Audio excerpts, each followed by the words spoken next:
Assalamualaikum warahmatullahi wabarakatuh. Baik kawan-kawan, jumpa kembali dengan saya Fahri di channel SDM63 IT Media. Video ini adalah video sesi kedua kita pada tutorial pemrograman web dasar. Pada sesi pertama kita telah belajar tentang HTML dasar. Di sesi kedua ini kita akan lanjutkan belajar tentang CSS dasar.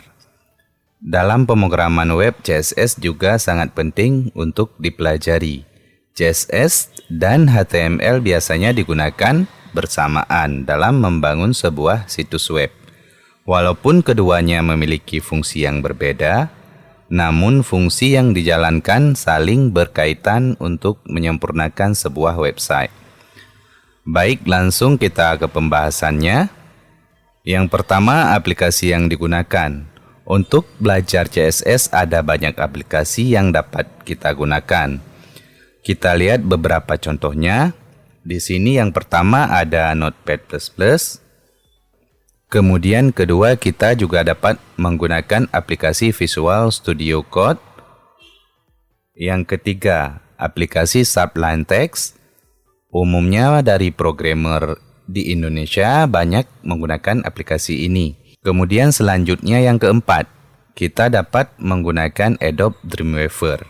Untuk admin sendiri lebih sering menggunakan aplikasi ini. Untuk fitur-fiturnya hampir sama dengan aplikasi lain. Cuma pada Adobe Dreamweaver dapat diintegrasikan dengan aplikasi Creative Cloud lainnya. Misalnya untuk mengimpor gambar bisa langsung dari Adobe Photoshop. Dan untuk file video bisa kita impor dari Adobe Premiere Pro langsung ke project web kita. Oke, baiklah. Ini adalah contoh aplikasi-aplikasi yang dapat kita gunakan sebagai editor. Dan untuk aplikasi editor yang digunakan tidak hanya yang telah kita sebutkan di sini. Masih banyak lagi aplikasi-aplikasi lain yang dapat digunakan dengan kelebihannya masing-masing. Oke, kita lanjutkan. Sekarang kita bahas pengertian CSS. CSS singkatan dari Cascading Style Sheet.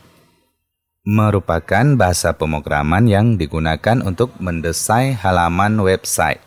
Menentukan bagaimana elemen HTML ditampilkan seperti menentukan posisi, merubah warna, teks, ataupun background. Dengan kata lain, CSS berfungsi untuk mempercantik tampilan HTML. Agar lebih paham tentang pentingnya CSS dalam pemrograman web, kita demokan langsung. Di sini sudah ada contohnya. Ini adalah dokumen HTML untuk membuat menu sidebar. Tahu ya, menu sidebar yaitu menu yang biasanya terletak pada bagian sisi kiri ataupun kanan halaman web.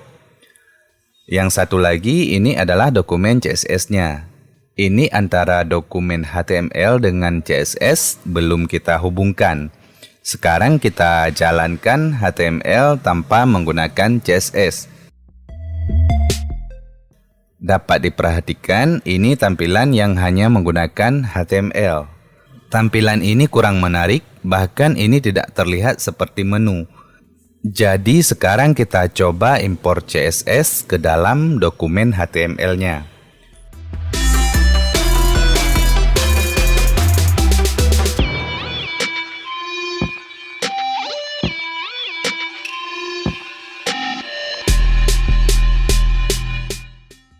Oke, sekarang kita refresh browsernya. Kita perhatikan. Setelah CSS kita terapkan pada dokumen HTML, tampilannya sudah jauh lebih berbeda dari tampilan yang tadi sebelum kita menggunakan CSS. Inilah serunya kalau kita belajar CSS. Kita bisa dengan leluasa mengatur tampilan website sesuai dengan yang kita inginkan. Oke, sekarang kita perhatikan pada list menu ini. Kita akan tambahkan efek. Saat kursor diletakkan pada salah satu menu, tampilannya akan berubah. Oke, kita atur di HTML dan CSS-nya. Kali ini kita tidak belajar tentang kode CSS-nya, makanya tentang kode ini saya tidak menjelaskannya. Hari ini kita hanya review sebagai pengenalan tentang CSS.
Oke, kita coba refresh page.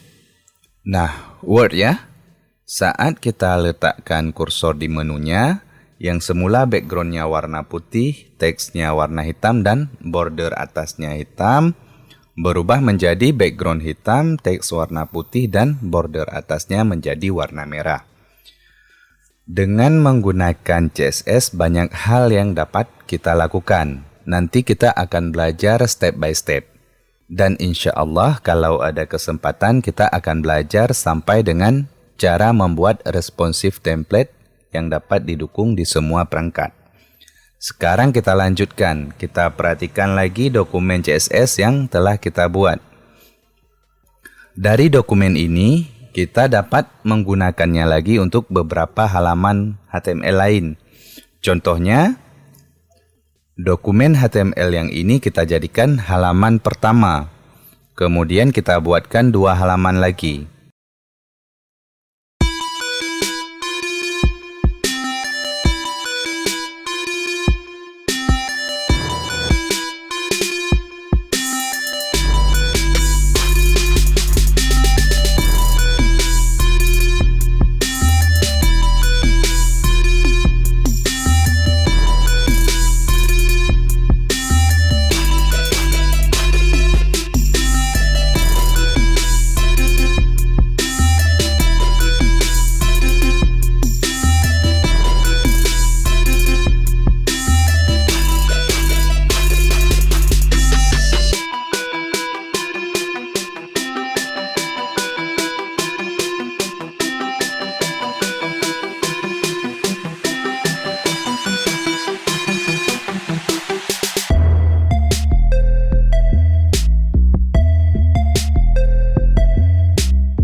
Oke, siap. Sekarang tinggal kita impor CSS-nya.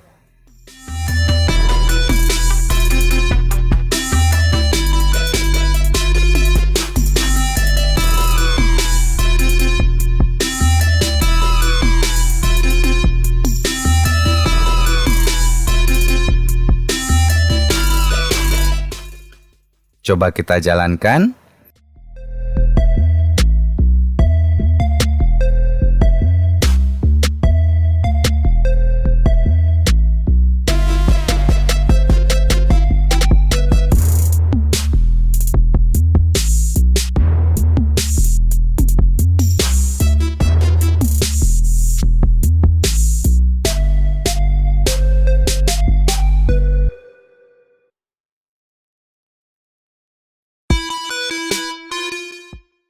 Dari sini dapat kita perhatikan untuk satu dokumen CSS dapat digunakan ke beberapa dokumen HTML.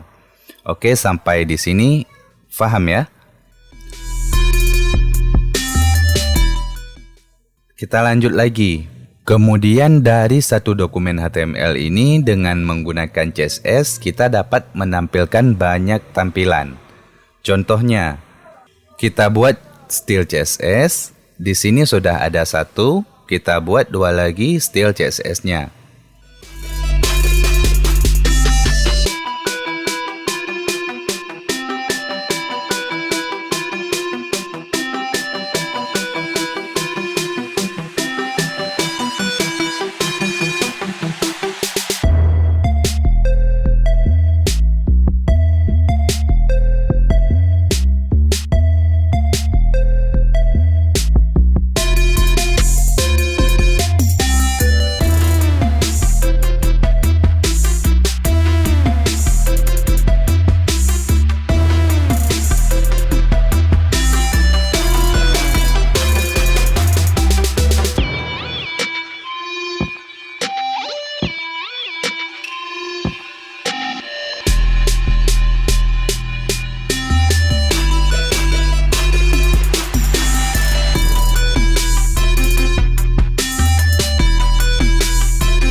Oke, sekarang kita coba impor ketiga style CSS ini ke dalam dokumen HTML satu persatu.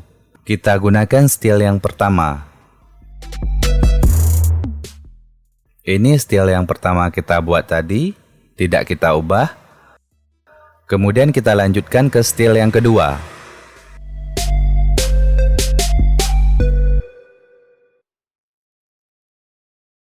Ini yang berubah adalah tata letaknya, pindah ke sebelah kanan.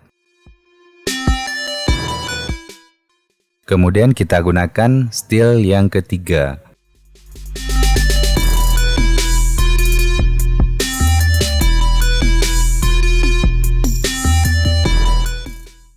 Pada style yang ketiga ini yang berubah adalah kombinasi warnanya. Di sini dapat kita perhatikan, baik setelah kita melakukan review berdasarkan contoh-contoh penggunaan CSS pada HTML, dapat kita simpulkan sebuah halaman web yang menggunakan CSS memiliki kelebihan. Yang pertama, dapat memisahkan antara the site dengan konten halaman web. Yang kedua, jika kita mengubah suatu tema halaman web, cukup modifikasi pada CSS saja. Yang ketiga, satu CSS dapat digunakan pada banyak halaman web. Kemudian yang keempat, dengan menggunakan CSS dari satu halaman HTML dapat ditampilkan banyak tampilan. Adapun kekurangan yang kadang-kadang kita jumpai ketika kita menggunakan CSS adalah ada bagian-bagian tertentu pada CSS yang tidak didukung pada semua browser. Ada kalanya the site yang sudah terlihat rapih di suatu browser, namun ketika kita coba di browser lain malah jadi tidak beraturan. Baiklah, cukup sampai di sini pembahasan singkat kita tentang CSS sebagai pengenalan. Untuk selanjutnya kita akan membahas secara detail tentang sintak dasar CSS dan cara menyisipkan CSS ke dalam HTML. Dari saya, semoga bermanfaat. Assalamualaikum warahmatullahi wabarakatuh.